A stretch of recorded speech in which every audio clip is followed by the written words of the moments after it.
Cuando se suministra energía a un líquido, este incrementará su temperatura hasta alcanzar el punto de ebullición.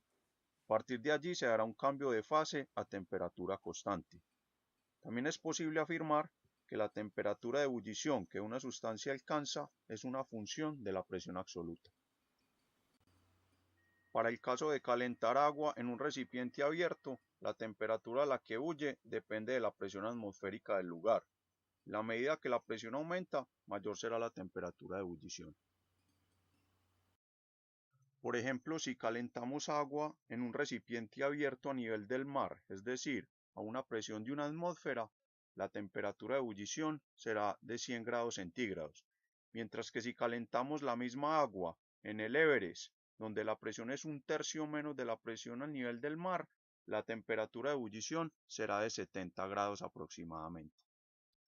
Por el contrario, si calentamos agua en un lugar por debajo del nivel del mar, donde la presión sea superior a una atmósfera, la temperatura de ebullición será superior a los 100 grados centígrados.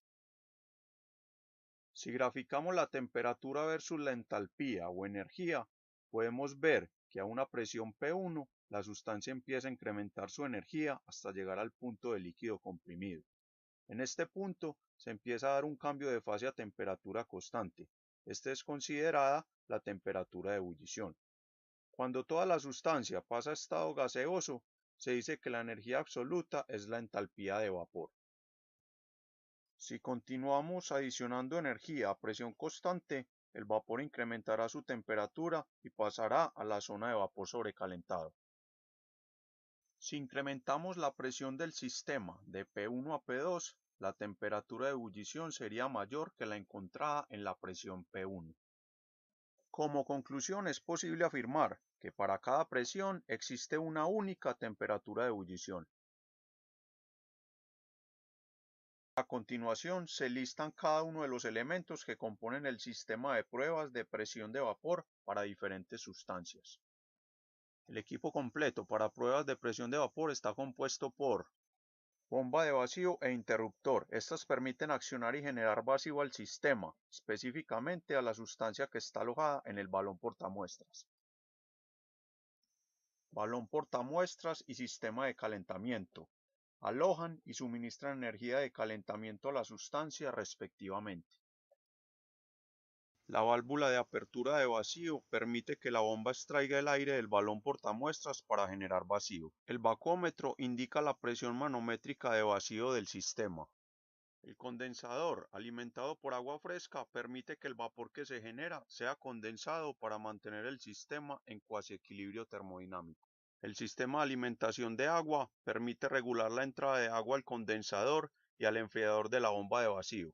Registrador de temperatura y termopar tienen como función medir la temperatura de ebullición para cada una de las presiones ajustadas en el sistema. Válvula de alivio permite mediante su apertura controlada modificar la presión de vacío del sistema hasta igualarla con la presión atmosférica. Los instrumentos de medición necesarios para la experimentación son vacúometro para medir la presión manométrica de vacío y termopar y registrador para determinar la temperatura de ebullición a la presión del sistema. El procedimiento de experimentación está compuesto por los siguientes pasos. Abrir las dos válvulas de entrada de agua que dan paso a condensador y a sistema de enfriamiento de bomba de vacío. Cerrar la válvula de alivio y abrir la válvula que conecta la bomba de vacío y el balón donde está la muestra. Accionar el interruptor que enciende la bomba de vacío. En la medida que la bomba extrae el aire, el vacúometro irá mostrando el incremento de la presión de vacío. Dejar la bomba de vacío encendida hasta lograr la presión deseada. Para nuestro caso, al alcanzar menos 16 pulgadas de mercurio, se procede a cerrar la válvula que conecta la bomba de vacío con el balón portamuestras y se apaga la bomba de vacío. Una vez ajustada la presión inicial, se encienden las resistencias eléctricas que aportan calor al sistema. Dejar calentar la muestra hasta que llegue a la temperatura de ebullición o saturación a la presión manométrica de menos 16 pulgadas de mercurio. El registrador de temperatura mostrará un valor máximo y mínimo que oscila en el tiempo. El valor promedio de este rango se toma como la temperatura de cuasi equilibrio y como valor de temperatura de ebullición a esa presión. Según la medición, registrar el primer valor de temperatura de saturación para la presión de menos 16 pulgadas de mercurio. Abrir la válvula de vacío para ajustar la nueva presión manométrica de vacío, por ejemplo, menos 14 pulgadas de mercurio. De igual manera que se hizo para la primera presión de ajuste, determine la temperatura promedio o de cuasi equilibrio. Esta será la temperatura de saturación o ebullición para esta nueva presión. Registre la temperatura de saturación para la presión ajustada. Para este caso, la temperatura a la presión manométrica de menos 14 pulgadas de mercurio. Disminuir la presión manométrica del sistema ajustando la válvula de alivio. Se recomienda hacerlo cada 2 pulgadas de mercurio hasta alcanzar la presión manométrica de vacío de 0 pulgadas de mercurio, o lo que es lo mismo hasta alcanzar la presión atmosférica del lugar. Para cada caso de ajuste de la presión manométrica se observará un incremento de la temperatura hasta que ésta llega al cuasi equilibrio.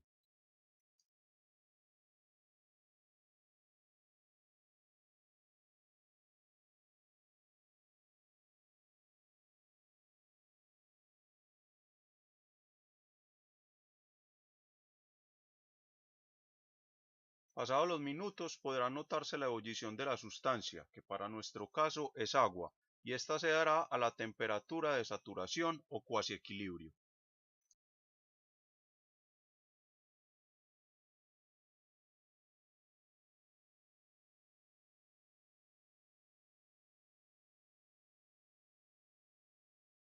Registrar cada uno de los valores de temperatura de saturación a la presión de vacío de ajuste, hasta alcanzar los 0 pulgadas de mercurio.